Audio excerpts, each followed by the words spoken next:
Welcome into the Farzy Show here on the Farzy Show YouTube channel, as well as Jacob Media YouTube channel. My name is Mark Farzetta, and for those that have been watching this show, you are well aware that I don't like today. I think today is the worst day in sports. Today sucks. The day between opening day and game number 2 in the 162 game season, the day off that they give, the little leeway they give for weather, permitting, even though they played in a dome. Well, halftime they played in a dome, then the weather was the roof was open, the roof was closed. Anyway, well, the point I'm trying to get at here is today usually sucks because I hate the layoff after you get all amped up for opening day and just overjoyed for opening day, and then they take a break, and then we're back in it. I usually hate today. Today's the worst day, but I need today. After yesterday, after what happened with the Phillies opener, I need today. I need a little break from baseball already after what we witnessed yesterday with the implosion of the fourth inning of Aaron Nola and the Philadelphia Phillies. We will, of course, cover that game. We'll talk about that game today. Marc Zumoff joins the show. That makes me happy. That makes me look forward to the weekend a little bit more, with a little bit more optimism and joy. Marc Zumoff's got a new show, new podcast, new YouTube show as well, starting up, called Fresh 24, which opens up on Wednesday of next week. So I look forward to checking that out with Marc Zumoff. He'll have all types of guests. He'll have interviews about guests' careers and people, anybody basically that has played for the Sixers, anybody that has been around the Sixers, celebrity fans included. He'll be interviewing all those fine people and more on Fresh 24 with Marc Zumoff. So he stops by the show today to talk about the state of the Sixers right now and his upcoming show. And for any Temple basketball fans out there, Adam Fisher's the new head coach of Temple basketball, taking over for Aaron McKee after 4 years of not making the tournament. As a Temple guy myself, I wish I could say I was used to it, but that's something you never want to get used to. All right, so that's what we got on the program today. Plus, the Eagles made a signing, and we'll talk about that as well. Let's start it off with our Philadelphia Phillies. It was going great. And then it was going terrible. Let's address the negative first, because I want to end on a positive. What the hell happened to Aaron Nola? I know opening day, you want to stretch a pitcher out. You don't want to have him, you gradually, as the season goes on, you want to stretch him out. Opening day, you don't just go out there and say, hey, he threw 99 pitches. But, he's done that in his career. He's gone out there and he's thrown 99 pitches on opening day, and he's been actually pretty damn good while he's done that. Yesterday, 72 pitches. That was the end of it for our friend Aaron Nola. Goes out there, struggling in that fourth inning mightily. You saw him struggle in the first inning. Then he settled in for a couple of innings. And this is the Aaron Nola that we know and love. This is great. Oh, they spotted him a 5-run lead. Look at this run support for Aaron Nola. This is a rarity. All right, let's go with this. And then the fourth inning, you allow 2 runs. And then you allow a 3-run game-tying home run to Robbie Grossman, their 7-hole hitter. Now, Robbie Grossman, a couple of years back, hit 20-plus home runs. We talked about yesterday, 20 home runs. It's really nothing to brag about nowadays. But yet, he delivers the boom on Aaron Nola, tying things up in that fourth inning. Next thing you know, 9 runs cross the plate in that fourth inning. And look, you can look at Aaron Nola. You could see in batters before Robbie Grossman that he was definitely losing some stank on his pitches. So let's say you send Rob Thompson out there to the mound. Let's say you make a change. Let's say you go to Soto a little earlier. You could say that Soto was dinked and dunked a little bit while he was out there, but he was also walking batters. So I don't really care about little bloops he was giving up or little dribblers he was giving up in front of the home plate there, like he gave up 1 run on the force play at home that they just couldn't get the out. So he didn't have his best stuff on opening day either. You could say go to the bullpen early. But the bullpen wasn't really saving you. All I know was when I was watching Aaron Nola, pitches that you usually see him paint the corners with, he was missing, instead of painting the corners, 6 inches on the outside, a foot outside. You were seeing the inconsistency that you have seen over the course of the career during bad moments with Aaron Nola. Moments where he hasn't been a Cy Young candidate, you have seen these stretches of, is this really the guy? And I know yesterday we talked about this with Jody McDonald. about how there could be motivation for a pitcher to sign that big, lucrative contract. If it's not signed yet, it's extra added motivation going into that season.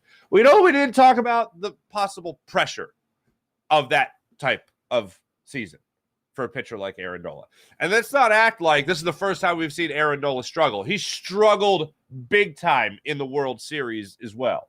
So this is a little bit of a carryover. Didn't have a lights out spring training, and now he's in. It's funny.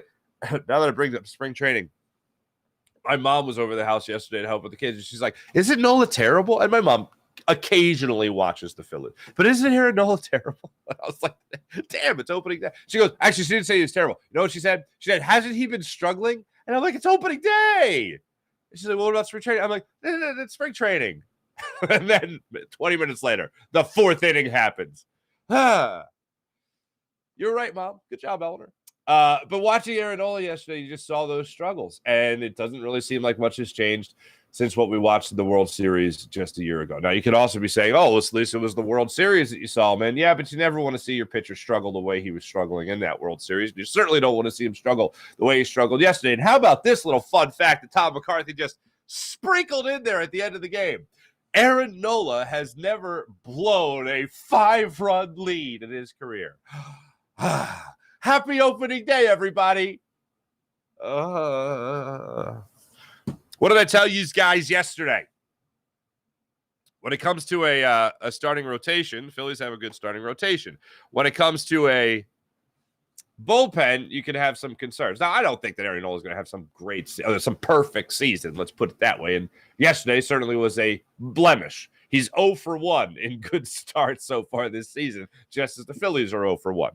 But after him, you saw Soto come in, as I mentioned. You could talk about the hits, or excuse me, the little hits that he allowed there in the game. But you could also talk about the fact that he walked 2 batters. You could talk about how Vasquez came in later in the game. He allowed a walk. Bilotti came in. He walked a batter as well. Now, those guys didn't allow runs across the plate, which was great. But when you allow 6 walks in a game, generally speaking, things aren't going to go too well for you. Now, that's not an ungodly number, but when another team is hitting 6 free passes as well, that's a big number. Phillies counter that with 2 walks they were able to work. We'll get to the optimistic things in a second here with the Phillies, but just to put the bow on what happened to Aaron Nola, Rob Thompson, after the game, addressed the media where he talked about what went wrong with Aaron Nola, especially after a near 30-pitch first inning. I'm not sure if the first inning took its toll on him, because it was a long inning, 21 pitches, 22 pitches, something like that. And then, got the ball up a little bit in the last inning. Probably missed some locations. I haven't looked at the tape, but Caleb went out there. I mean, did it seem like it was speeding up a little bit on him? Or, I mean, we've seen kind of those innings before. Yeah, I didn't think so. Okay. I didn't think so. I thought he said he felt good. Everything was fine. And then, he got to 30 pitches or close to it in that last inning, and that was a little bit much for me. So that's why we went to Soto. And Soto, walk, blue pit, walk, cued single. It was, but, the walks and the home runs hurt us tonight. In that first inning, Aaron Nola had a 10-pitch at bat to Simeon. He had a 5-pitch at bat to Corey Seager. Thank you, Corey Seager. And then it was, I think, a 6-pitch at bat to Lowe, and then he was able to K Garcia. 5 pitches to Seager ended up in a walk, so he walked him on 5 pitches. That's not a big brag there for Aaron Nola. That's not good. That's no bueno. Then he was able to get through the second inning without a problem. Got Young to swing a ground out on the first pitch, or fly out on the first pitch. Same thing with Heim, similar situation. Grossman was Cade looking, so he was able to cruise through that second inning. Cruise 1, 2, 3 through the third inning, and then the wheels came off in that fourth inning, as we all know. Now let's talk about something optimistic. Now let's talk about something fun. Alec Boehm looked like the real deal yesterday. And we can title this segment way too much optimism even after opening day. But Alec Boehm, for a guy that we watched in spring training, a guy we saw the quotes from, a guy we listened to, talking about how he put on the weight, the muscle, 10 to 15 pounds of muscle, accidentally, still find that hilarious. He goes out there, he hits a bomb, opposite field, goes with the pitch. Next thing you know, the Phillies are up in this game. See the Phillies start to go into a little bit of cruise control there. Brandon Marsh gets an RBI double. Trey Turner gets an RBI triple. He later scores on a wild pitch. Anybody else a little upset with that slide? Wasn't the coolest slide from Trey Turner that we've seen, certainly. But wouldn't it just make sense for the guys that were questioning the most in this lineup, guys that we expect something from that we're questioning the most? Like, I'm not putting Derek Hall in this category, for instance, but Alec Boehm and Nick Castellanos are your first and second runs scored of the season. Nick Castellanos goes up there. He hits a double. Great to see. Alec Boehm follows that with a 2-run home run to right center field. Next thing you know, you're up 2-0. Alec Boehm looked great in this game. He looked great in this game. There was a little fielding blunder there at third base, but he was not charged with an error. He had 2 other very smooth plays there from the hot corner, very routine plays, so nothing special happened there. But really, when you watched him in the field and you watched him at the plate, he looked like a guy that you want to see for 161 more of these games. If Aaron Nola took a step in the wrong direction, if he got things started off on the wrong foot yesterday, Alec Boehm did the exact opposite of that. And he made you feel like all the stuff you had said, all the things you had hoped for in spring training and through the offseason were going to come to fruition. Look, it's one game. Everything I'm talking about is under the caveat of it's opening day and it's one game. But it doesn't mean you don't have emotions about it, especially when you blow a 5-run lead. But if we can be emotional about the negative aspect of that game yesterday, which we should be, because we don't want to see a guy who's supposed to be an ace of the staff start off his season like that, especially the last couple of times we've seen him out there, he has had his struggles, including going back to last year's playoffs. But if we're going to act like that about that one instance, about the negative side of it, I got to act like this about the positive side of it. Alec Boehm looks like the real deal. We'll see what the rest of the season has to hold. Yeah, let's acknowledge that for a second. But Alec Boehm looked like a guy who was not the same guy that walked off the field at the end of last year. Every single one of these guys coming off the World Series talked about how it left that bad taste in their mouth. I mean, Bryson Stott, good Lord, that guy's watching all the footage of last year's playoffs throughout the offseason just so he could see it for himself and process it. Everybody on this team was left with a really bad taste in their mouths. And some people use that as motivation going into the offseason. Alec Boehm, I'm sure he's heard it from many people, myself included. He's read it from many people, not myself included, because I don't have the attention span to write. But he has seen the stories out there about how you need to have more pop from your third baseman, how you can't have 13 home runs from your third baseman. Just like I talked about yesterday, him and Nick Castellanos can't combine for 29 home runs. One of them has to hit 29 home runs this season. Whatever the other gives, all right, fine. Let's get 55 home runs between those two guys. Let's get that this season. Off to a good start, at least for Alec Boehm, putting his first home run in his back pocket. But as that game went on yesterday, you saw him come to the plate. You saw him hit the double. You saw him get a single. He was a triple short of the cycle. He comes out yesterday with that, with a couple of ribbies as well. That lets you feel as if you're going to have a season that you really wanted and expected from Alec Boehm going into this year. Is it all hype? Well, 1 for 1 for Alec Boehm. Looking like a guy that's not going to be a problem in this lineup. Hitting for average is something he has done already. 280 last year. Those guys don't grow on trees in the big leagues anymore. Potentially getting a 30 home run hitter. And yes, I did see the jokes, the projections. Oh, he's on pace for 162 home runs. Thanks. But it is in the spirit of the holiday season. That is opening day. But if he's on pace to at least be a power hitting third baseman for your lineup, good things will come for this Phillies squad. As far as Nick Castellanos goes, great to see him get on base a couple of times yesterday. Really, when you talk about the lineup and what they were able to put forth yesterday on the field, it really was a great feeling for them. And when you watch other guys in this lineup too, like Brandon Marsh come up, get a couple of hits for you. Nick Castellanos, like I mentioned, a couple of hits. Alec Boehm, 3 for 4 on the day. And then JT Realmuto, also 3 hits in the ball game. And this is one of the things that's so frustrating. If I tell you that Realmuto, Boehm, you're going to have 3-hit games, Castellanos going to get a couple of hits, Brandon Marsh is going to get you a couple of hits. If I tell you all that, and it's an Aaron Nola start, you feel like that's going to be a game that the Phillies win. Baseball's a funny game, they say. And yesterday, it was downright hilarious. So hit me up in the comments. Would you have pulled Nola earlier? Are you giving up on Nola already? How low is your confidence level in Aaron Nola for the rest of the season? Because, again, this is not a one-time thing. This is something we've seen from Aaron Nola a couple of times over. I would certainly like the Phillies to get some kind of contract done with him in the not too distant future, just so something is not thinking about. Maybe if it starts to dwindle down, he's actually become less likely to sign a deal because he wants to sign it while he's going through a high streak here, riding a high, not exactly riding a high today. That was your box score for yesterday. So Phillies now get that off day today. You know what's funny after all this? Aaron Nola doesn't even take the loss because tie ball game, runs for charge to Soto in this one. So Soto takes the loss in yesterday's game. So 0 for 1 still in good starts. Aaron Nola 0 for 0 in the win-loss column for Aaron Nola going into this game, or coming out of this game, I should say. Phillies take the off day today. Tomorrow they're going to have Zack Wheeler on the mound. That was another thing people were tweeting me yesterday, whether or not Zack Wheeler should have got the start in the opener. He's the better pitcher. Why not have Zack Wheeler out there and make the start? Aaron Nola's been their guy. Aaron Nola's been their guy for 6 straight opening days. They like the homegrown talent. They also like the fact that he's a pretty damn good pitcher, usually. But not his day yesterday. Zack Wheeler gets to start tomorrow against Nate Eovaldi. Another 4:05 start time down there in Texas. That stadium, by the way, it looks like the Houston Astros stadium. It looks like the Houston Astros stadium. From the outside, from the inside, I had to do a double take. Maybe because it was the last thing that was on my mind at the end of last season. It just stuck with me a little bit more. But no, it definitely looked like that. And is the roof opener? We don't even. Did we find that out? Did we ever find that out yesterday?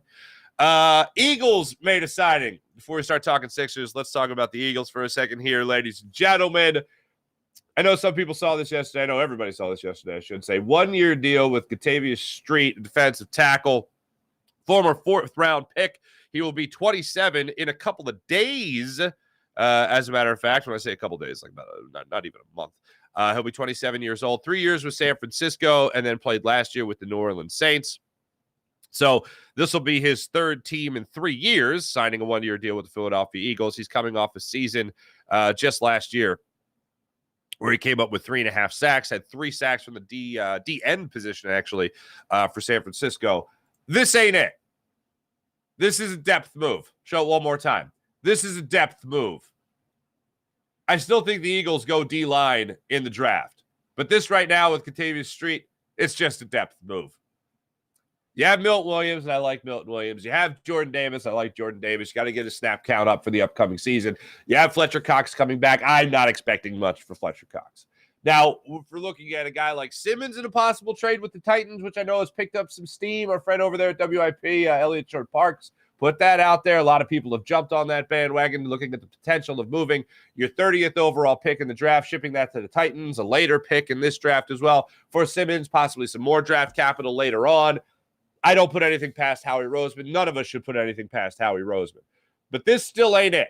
The Eagles still got work to do. We still have work to be seen done by the Eagles when it comes to the defensive line of this team. They got some great pass rushers, no doubt. Hassan Reddick tops that chart. You got Josh Sweat coming into his own. Certainly Brandon Graham returning.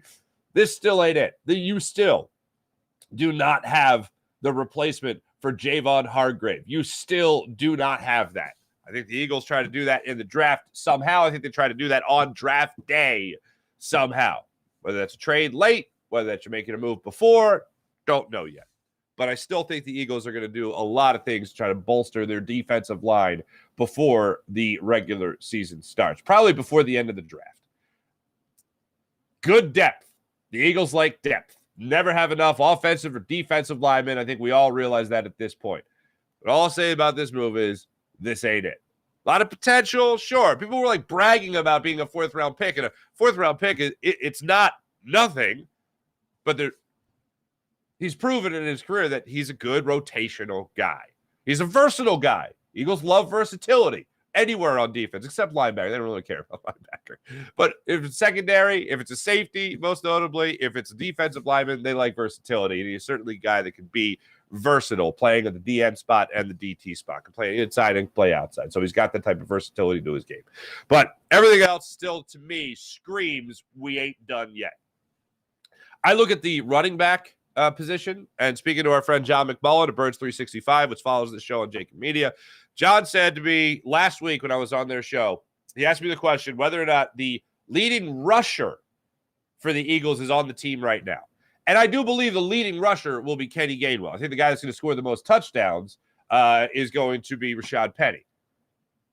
Again, assuming he stays on the field. But his point was they're not done at the running back spot. They've got guys that can do the job. Right now, the Eagles have guys on the defensive line that can do the job. Street is a guy that can do the job. But they don't have a guy as of right now at the running back spot or at the defensive line spot, defensive tackle spot that you feel is going to be the guy the way Javon Hargrave was the guy or the guy Miles Sanders was, the type of guy Miles Sanders was for the running game of the Philadelphia Eagles. So looking at those things, they have got good guys in place to take over, but they don't have the guy yet in either position. Fletcher Cox, we all know him. We all love him. Love what he's done in this for this franchise. They're not the guy anymore. They need the guy that's going to be Javon Hargrave. They need that guy that's going to have that consistent push in the middle of the field, especially if what we're talking about all offseason is what Sean Desai is going to do. And whatever he's going to do, it's going to be like 90% of what Jonathan Gannon was doing anyway, maybe 10% that's his own creativity. Well, for that much Jonathan Gannon, then yes, you're going to need consistent push in the middle of that defensive line. Davey Street, not the guy to do that. Rotational, good guy, you did fine. I like Milton Williams still has a nice upside. Certainly, Jordan Davis has a great upside. Street's a good rotational guy. We'll see where they go from this. See where they go from here on when talking about this Eagles defensive line, because we all know they love versatility and they love a nice, big, fat rotation when it comes to their defensive line. Let me tell you right now about the great people at Steven Singer. Steven Singer Jewelers, on the corner of 8th and Walnut, right there on Jewelers Row. Everything at the perfect price at Steven Singer Jewelers. One place, one price. We don't have to worry about anything like a sale, a promo code, or anything like that. Because at Steven Singer Jewelers, you just sit back, relax, and concentrate on the beautiful piece of diamond jewelry that you want to buy. Steven Singer likes to say he's been in the love business in Philadelphia for over 40 years, and you'll get treated like a real family member at Steven Singer Jewelers. Online at IHateStevenSinger.com. That's IHateStevenSinger.com.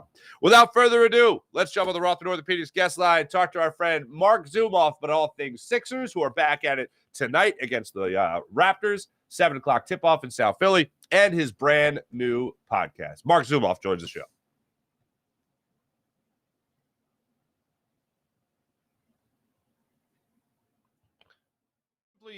That needs no introduction other than this, his new venture, Fresh 24. Catch it on Apple Podcasts, catch it on Spotify, catch it on YouTube. Subscribe to my dear friend Marc Zumoff. What's going on, Marc Zumoff? Dude, you just did my job for me. I'm just making it easy for you. That's why I'm here to promote all of that. I've come out from under my retirement rock. Now, I heard the first thing that happened in retirement was you just got bombarded with cameos. Everyone wanted you to wish happy birthday to their, to everyone in Sixer Nation. Has that settled down for you at all? Yeah, to the point where I do like one every 2 months. You're heavily involved in Temple. You're doing great things on campus there. We'll get into that. But tell me about this new web show podcast, Fresh 24, with you, Marc Zumoff. It's an opportunity for me to take nearly 40 years of covering the team, all the people that I met, all the stories that I know, and present that in a way that's 21st century, modern. Of course, it seems nowadays that everybody has a podcast, but in this case, I'm hoping that, my exposure in the market, so to speak, and the fact that I did the Sixers for 27 years will help to bring some attention to that. And so this is what we've done. Fresh 24 was one of a number of sayings I had. It's not as applicable as it once was, because now when you recycle the shot clock, it's not 24. But that became synonymous with, ball goes out of bounds, Sixers get a fresh 24. And so we just felt fresh 24, fresh, and hopefully it'll resonate. People will listen and enjoy it, because we've already done some interviews that we have in our basket, so to speak, and it's been great already, and nothing has really dropped yet. Mm-hmm. Well, see, now I'm disappointed, because I thought Fresh 24 was going to be you living with like JJ Redick for 24 hours. You guys hang out all day and night, and it's just 24 straight hours with Marc Zumoff. We actually did get JJ Redick, although I don't think that he could live with me for 24 minutes, let alone 24 hours. I have a woman who's actually lived with me for over 40 years. I don't know how she did that, but she did. JJ Redick, by the way, I think people are going to love it because he's just so bright. He has opinions on the Sixers. And this was actually done the day that he had that whole big thing with Kendrick Perkins and what Kendrick Perkins had to say. Mm-hmm. It was unbeknownst to me because we did the interview right after he recorded it, never mentioned it. And then, of course, it all hit the fan later that day. But nonetheless, I think you'll find JJ fascinating and somebody who is really enjoyable to listen to. And from what I understand, the goal of this is to do things that are a little bit more evergreen. The goal of this is for you to be able to have these conversations that are timeless, essentially. That's right. So it's not going to be, hey, how do you think the Sixers are going to defend the pick and roll, or what are they going to do in the playoffs, or anything like that. These will be stories that are, as we say in the business, are evergreen. We'll look back. We'll maybe look into the future, that sort of thing. And just to be able to talk about the Sixers again, for me, is awesome, and do it in a public forum. So we're going to have not only current and former coaches and players, and former coaches and players, front office folks, but people who have this kind of connection with the Sixers. So it could be, the wish list has people like Kevin Hart, Rob McElhenney, and it could be a politician, could be Governor Josh Shapiro, those who do other things in life as full-time gigs, but love the Sixers and love to talk about them as well. How do you like being a talk show host? I mean, you've done interviews before, you've hosted shows before, but how are you enjoying the talk show host format? Well, first of all, I'm no Mark Farzetta. Let's get that out of the way right away. I am no Mark Farzetta. Congratulations. We're both bald and we both have beards, but other than that, the comparisons stop. We know you're the standard, and I can just only hope to be you one day. But Mark, my God. Listen, just being able to make a living talking about sports is a ridiculous privilege, and you never forget it, and how fortunate you are to be able to do that, whether it's calling games or doing interviews. And I love interviews because I love people, and I have natural curiosity, and I'd like to think that I'm a good listener. So if they say something that piques my interest, or I think might pique the interest of the audience, I'm right down that rabbit hole. Mm-hmm. And we can veer off and talk about anything. So I had JJ Redick on, and I know we talked about politics and his viewpoint, and the nature of debate shows today, and does anybody really listen to anybody else? So the conversations can go anywhere, whether it's their occupation, their interests, politics, life, philosophy, death. It could be that, but ultimately we'll get around to, all right, let's talk about the squad that you love so much. Why do you love them? And what does it mean to be a Sixers fan? Gotcha. Fresh 24 is going to be a weekly program dropping on Wednesday. The debut episode, April 5th, if I'm not mistaken, too. So we can look forward to that. Now, as far as this Sixers team does go, look, we all want to talk about MVP and Joel Embiid and whether or not he's going to win that. And we also want to talk about just a bare minimum of making it out of the second round of the playoffs, Marc Zumoff. We're dying for this. But first, Joel Embiid, MVP performances left and right. Don't know if he'll have the opportunity to win it, depending on load management as the season winds down. Where do you think he's at in that MVP race? He's my MVP, but I think people look at the fact that Nikola Jokic's team is on top of their conference. I think they look at the fact that he's a ridiculously good passer and has kind of reinvented his position. He already has the traction of having won the award a couple of times, and the fact that Joel Embiid does not play close to every game. And so I think that what I said in favor of Jokic is in favor of his candidacy, and what I had to say about Joel, unfortunately, even going back to his rookie year when he was so great, but he only played limited games, legislates, unfortunately, against him. But that is the state of sports today. I think owners are interested in protecting their assets. I think players are interested in protecting themselves as a brand and an asset. And so playing all 82 games now is unusual and is rarely done. And so he's my MVP for what it's worth. I bleed red, white, and blue, but I just think that the kind of year that he's had and the way he has scored, and listen, he's had many a clutch play for this team already, whether it's offensively or a big block defensively. And so, and that's the thing that he has over Jokic, is that I'm sitting here and thinking about it, is that he's just a remarkable defensive player. And I hope he finally wins the award. But more importantly, to your other point, let's get past the second round. And that's not going to be easy, because right now they're tracking the Boston Celtics. And, it doesn't seem like they're going to have home court at this point. So they're going to have to win one in Boston. But listen, they're a pretty good road team this year. They've had some big road wins, and let's hope that they can do that in a series against the Celtics. I'm going to put you on the spot here. I'm going to brace you for it. I'm going to ask you to pick your favorite child, essentially, in the post-process Sixers, meaning post Sam Hinkie and all that stuff. The Jimmy Butler-led Sixers, to use that term use that word led, versus the James Harden, Joel Embiid Sixers. Who do you think's the better team? Of those two teams, the Jimmy Butler Sixers, we'll call it that, and the Harden Embiid Sixers, who do you think's the better squad?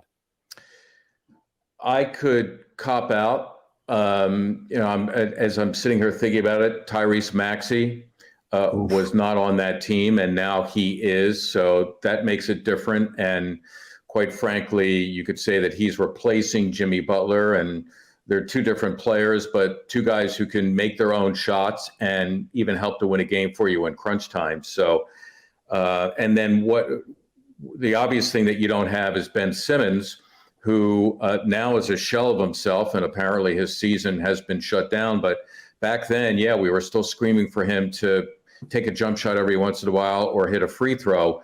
But he was still a guy who could guard anyone. He could give you 15 points. And he was a remarkable passer. I think the reason why that team doesn't exist anymore, in some measure, and there are other reasons for it, is that there was an essential choice between Simmons and Jimmy Butler. And I guess Sixer management figured then, you know what, Simmons is younger. We invested in him as a draft pick. We're going to have to pay Butler. And, he's, on or around 30 years old. So that's the reason why Butler is no longer a Sixer. But I realize I'm not answering your question. You're choosing your favorite kid. I know. So I'm going to go with this team just for the good karma and the good vibe. I love it. All right, now I saw the podcast being announced, and people can follow on YouTube for the Fresh 24 and all that stuff. And I'm like, well, hold on a minute. I know my man's busy with the podcast and YouTube show. I know my man's busy at Temple University. Did he learn the instrument yet? Did you learn your instrument?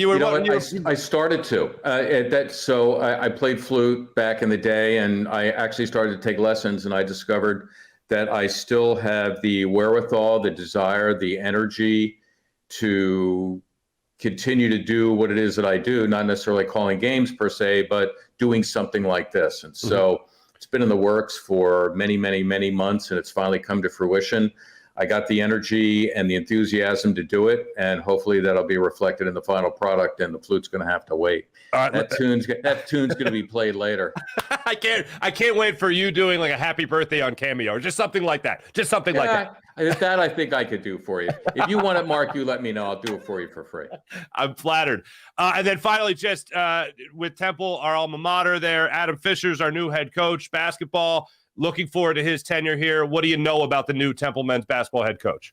That's a really good question, because the only thing that I know is because he's Jewish, he was in the Maccabi games. And so my friend Brian Schiff coached him back in the day. He played in Israel. I don't know how old he was, probably in his teen years.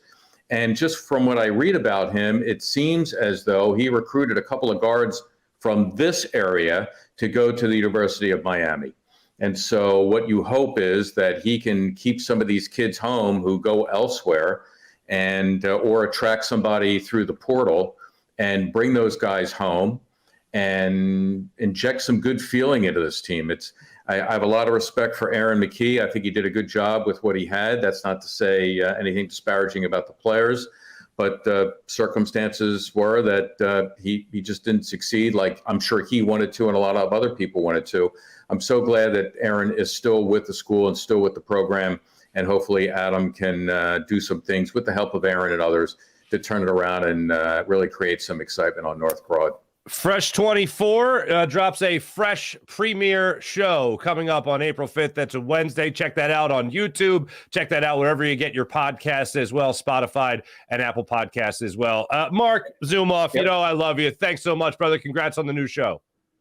Back at you, brother. Thanks for having me. Marc Zumoff joining us. Marc Zumoff. Always great catching up with Marc. This show is all his fault, by the way, for those that don't know. Just a little backstory right there. Marc said, so what are you going to do after I became a free agent? What are you going to do? And I'm like, I don't know, probably move to Italy, buy a pizza shop, and let the locals run it and just live there. Literally, that's not a joke. That's what I was going to do. And he's like, well, you still have a following in Philadelphia. You shouldn't abandon that just yet. And I'm like, talked to my agent, he was like, yeah, I don't know, maybe do this web podcast thing, see how that goes. And then like literally a couple of months later, Marc retires, and I read his retirement letter, which was, by the way, play the, what did he say? The flute. He wants to learn how to play the flute. He wants to learn a new language. He wants to travel. He wants to eat great food. And I'm like, that bastard stole my idea. And sure enough, had him on the show to tell him that to his face. And he hasn't learned the instrument quite yet. I don't know if he's done a lot of traveling or not, but I always remind him that this show is all his fault. But do appreciate him and him coming on, the great guy that he is. And yeah, Adam Fisher, for a fellow Temple people out there, PJ and I, producer Jim and I were just talking about it. The gift of gab is his great gift in terms of being able to sit in that living room, recruit that kid to play at his school. And that's something Temple fans know all too well, of not being able to recruit that top tier talent on the regular, I should say.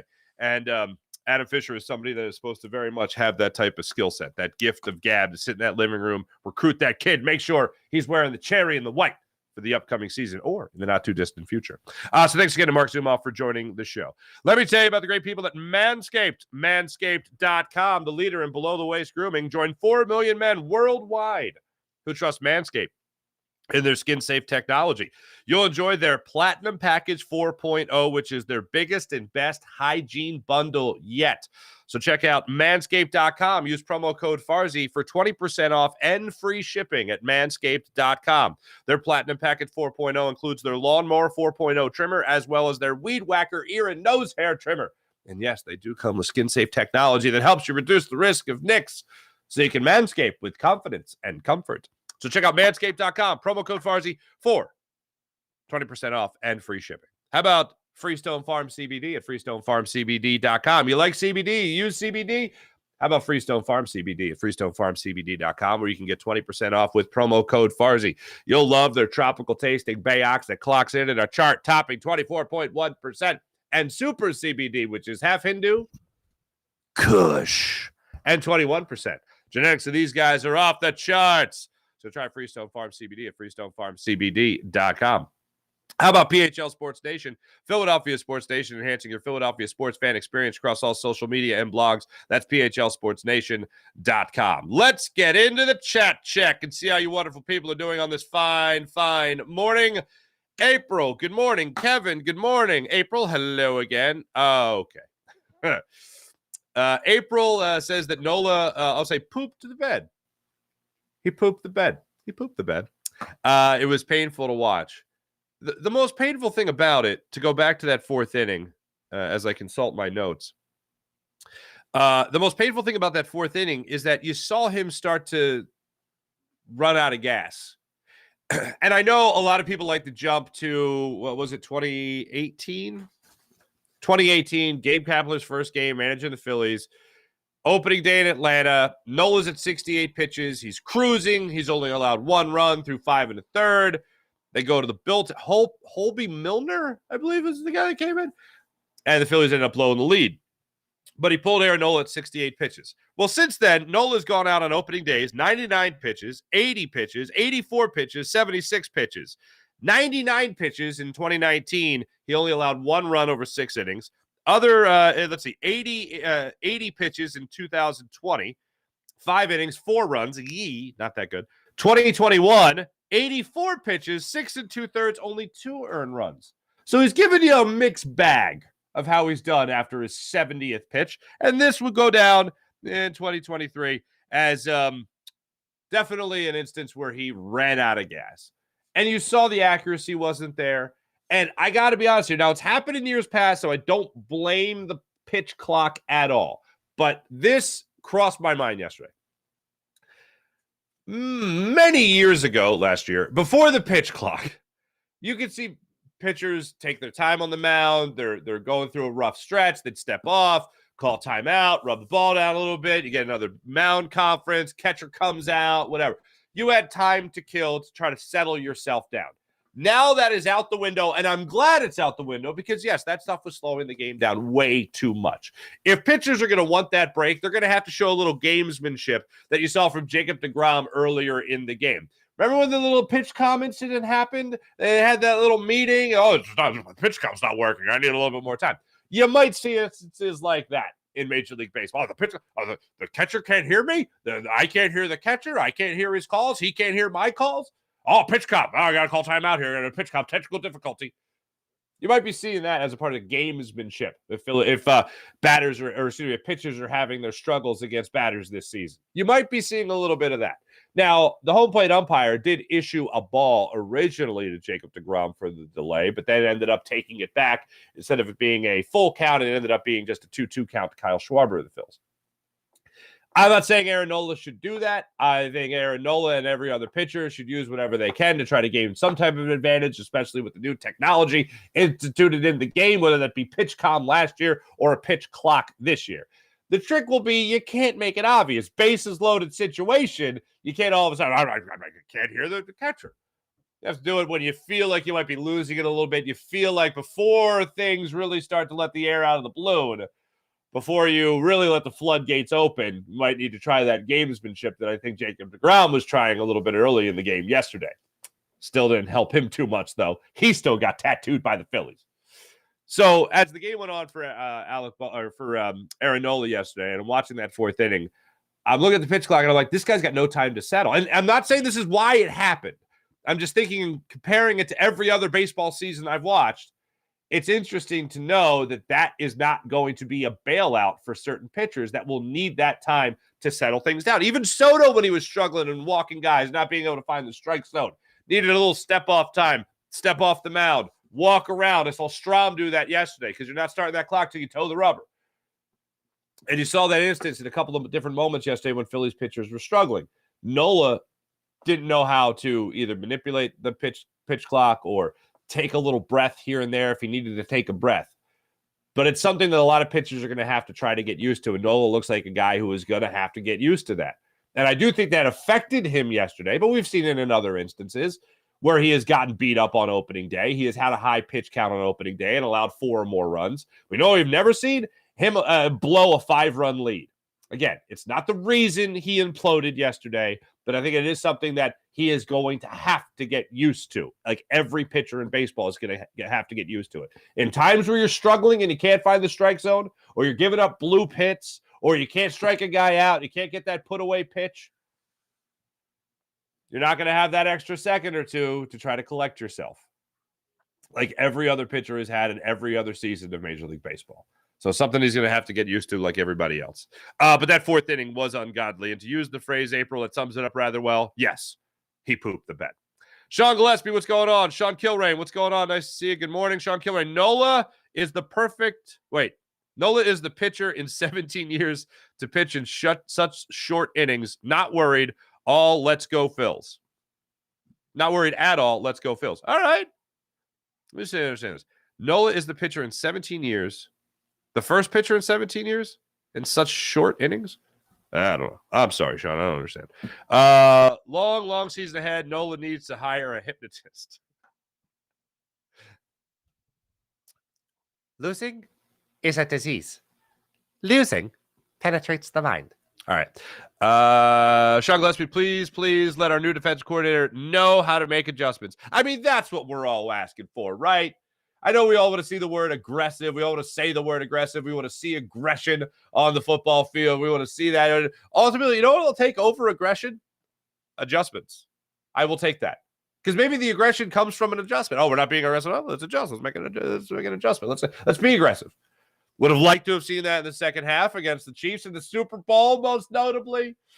Didn't see that, unfortunately. Mally, good morning, Mally. What's going on? Puff pass to you as well, sir. 4th till the 6th is always the danger zone for Nola. Yes, I agree. The unraveling inning. I agree. If he makes it out of the 5th inning, I feel like we're getting something special with Aaron Nola. That's how I feel.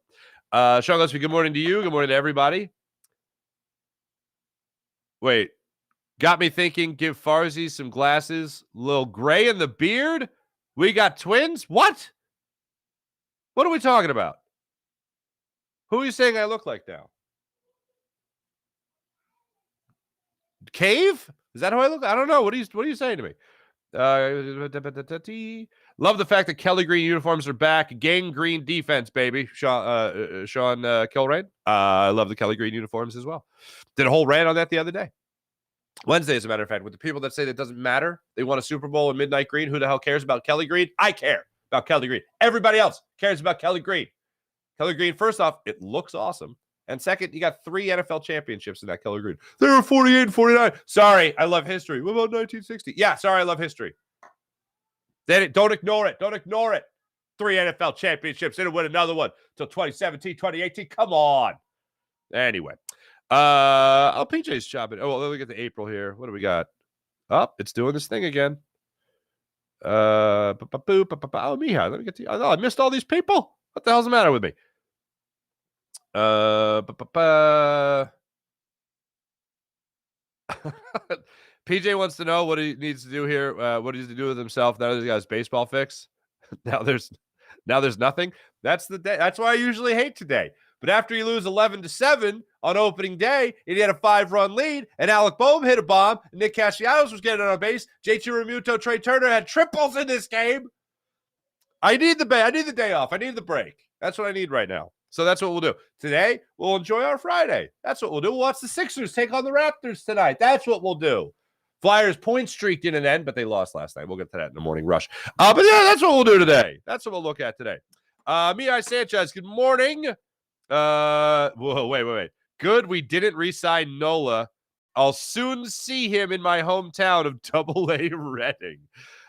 Still 161 to go. But notice the first 2 series are versus the Cowboys fans. What? Have a great weekend. Oh, because you're playing the Texans. Yeah. Have a great weekend. You as well, Mihai. The Mihai says, on the bright side, at least Boehm is on pace for 162 home runs. That's the spirit. That's the holiday spirit of opening day. Boehm's MVP odds got cut by over half yesterday. Did they, PJ? Look at that. I just want the kid to make an all-star team. They got people talking about him making it MVP awards. That's pretty interesting, though. In the words of great Ricky Bobby, I don't know what to do with my hands. April, PJ, did you listen to the Flippin' Bats episode about the NL East? So much Mets love made me sick. April was watching our friend Ben Verlander, weren't you, April? He's so dreamy. For those that don't know, Ben Verlander, brother of Justin Verlander, has been on the show. And the ladies loved him. He's a handsome fella. I'll say it. He's a handsome guy. Exactly. Got to get his brother. Anyway. April, I refused to watch the beginning of the Astros game. Didn't want to see with the trophy. Absolutely not. Sean Gillespie, Zumoff comparison. What Zumoff comparison? Oh, I hate the auto text because it means it's the first pitcher to pitch in 3.5 innings. My bad. Okay. All right. Fair enough. Thank you, everybody in the chat. You guys are great as per usual. Mint Diggity. Welcome to the show on the chat check here on Jacob Media's YouTube channel. Mint Diggity, Kelly Green. It is Kelly Green equals the true Eagles colors. Here's a little tidbit for other people that haven't heard this yet. I have heard not 1, not 2, not 3, but a bunch of former Eagles. When the words Kelly Green get brought up, they'd be like, never going to happen. Like, that was the attitude for 25 plus years. Oh, Kelly Green, never gonna happen. Represents a losing era. It represents the era before the Lorries took over, and everything was magical. Yeah, they hate Kelly Green. Literally, words said by former players to me about how the Lorries feel about Kelly Green. They hate Kelly Green. I have been at corporate events with big wigs from the front office. I'll say it. Howie Roseman, Don Splinsky. Don Splinsky, one of my favorite human beings on the planet. Awesome guy. And Howie Roseman, of course, right? And they get asked about Kelly Green.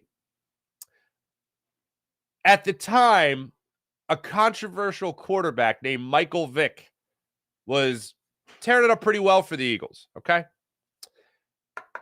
They were more squeamish.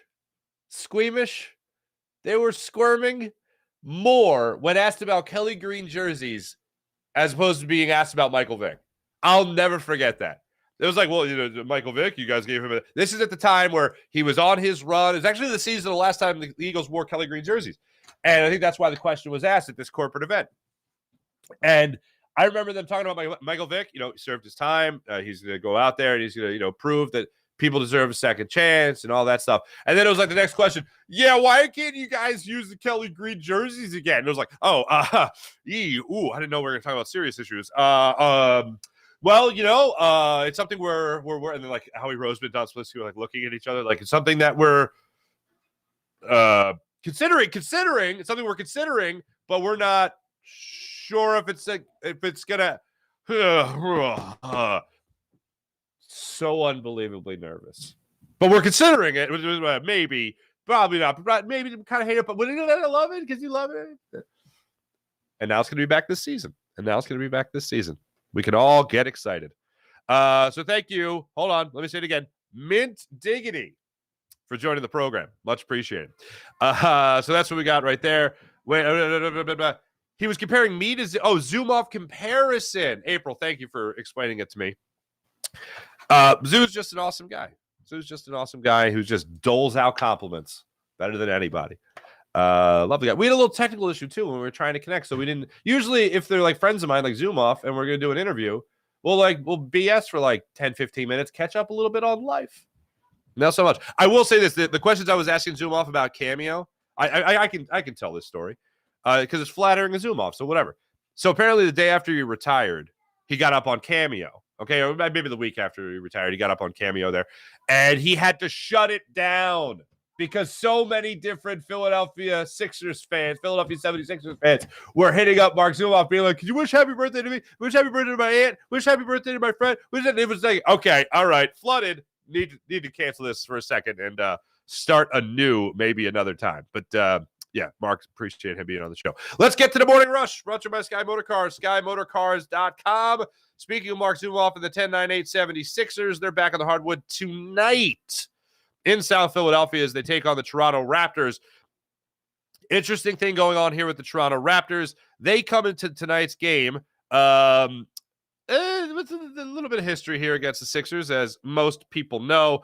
They are not in the playoff race. What do we got left of the season? Like 8 games, 7 games. They've won 3 in a row. They're trying to make a push. They're 6-4 in their last 10. They're 3 games out of right now. Excuse me. They're 1 game out of clinching a spot, or excuse me, 1 game out of the standings for the play-in tournament for the NBA. So they're playing for something tonight. Now, they're a 500 basketball team coming in to face a 50-win basketball team. So let's just hope that the 76ers continue to push. You get to see Joel Embiid tonight after a night off. You get to see James Harden after a night off. And you see them continue to dominate as the season goes on and they end on a very high note. So that's a 7 o'clock tip-off tonight for the Flyers. For the Sixers. As for the orange and black, the Flyers were out there last night struggling in that game. It was a 5-4 loss, unfortunately, in overtime. Flyers get 3 goals in the third period to force overtime. Claude Giroux had a goal against the Flyers as well last night as he continues to have a solid season for the Ottawa Senators. But the Flyers able to force overtime, but that's where it ended for the Flyers last night. By the way, that goal for Claude Giroux, his 29th of the season. Because of course, that's what happened. But if you didn't see it, Flyers fans, last night in overtime, in net for the Flyers was Felix Sandstrom. He takes the puck behind the net, can't corral it, turns it over, goal scored. Not the way you want to end an overtime hockey game. So for the people watching that game, Flyers, they ended on a great note for regulation, ended on a terrible note on a goalie turnover. That's how that game ended. Flyers took the 5-4 loss, but the point streak continues. They still have yet to win 5 games in a row on the season. So it was a rather tough one there for the Orange and Black to the way they ended that game. But again, Sixers are back at it tonight, 7 o'clock, so I'll be watching that. That'll help us turn the page from opening day to the actual the full swing of the Phillies season, where they get things back underway tomorrow afternoon at 4:05 in Texas. Look forward to seeing how they bounce back from a devastating opener to the season. I did like hearing John Kruk on the rules yesterday. I liked hearing Tom McCarthy jump into it as well. Rob Manfred was in the booth with the Phillies for a second there, which was nice just to hear him break down what happened with that pitch comp situation with Jacob deGrom during the game. But here's what I'm asking for in game 2. And the Phillies, by the way, have already made a roster change here. Guthrie turns out he's going to go down to the minor leagues, back to the minors, and you're going to see Pache come up, who they just traded for with the Oakland A's. He'll be a utility outfielder, I suppose. Maybe use him in the corner spots, maybe use him in center field, even though you certainly saw Brandon Marsh do more than a fine job in center field and at the plate. And the plate was the bigger question when he came over to the Phillies at the last trade deadline. So some changes already happening to that Phillies roster. We'll see if you see Cave out there in the field again for the Phillies, or if you'll see Pache get a start now that he's a member of the squad and going to be joining the big league ball club this year. So that's what we got. That's what we got coming up tomorrow and tonight. For the Phillies tomorrow, 4:05, and the Sixers tonight at 7 o'clock. Thanks for watching. Thanks for listening. This has been the Farzy Show, presented by Steven Singer of Steven Singer Jewelers. Thanks to everyone on Jacob Media that came over to check us out today, and also all you fine people on the Farzy Show YouTube channel. Make sure you guys subscribe to both channels and have yourselves some fun. I'll be back with you guys Monday morning to hopefully recap a series win for the Phillies to open up their season, and hopefully a couple of more notches in the win column for the 76ers as well. Have a great rest of your day, everybody. Jim Hyden produced the program for the Farzy Show. Xander Krause produced for the great people over at Jacob Media. Have a great weekend, everybody. I'm Mark Farzetta. See you Monday.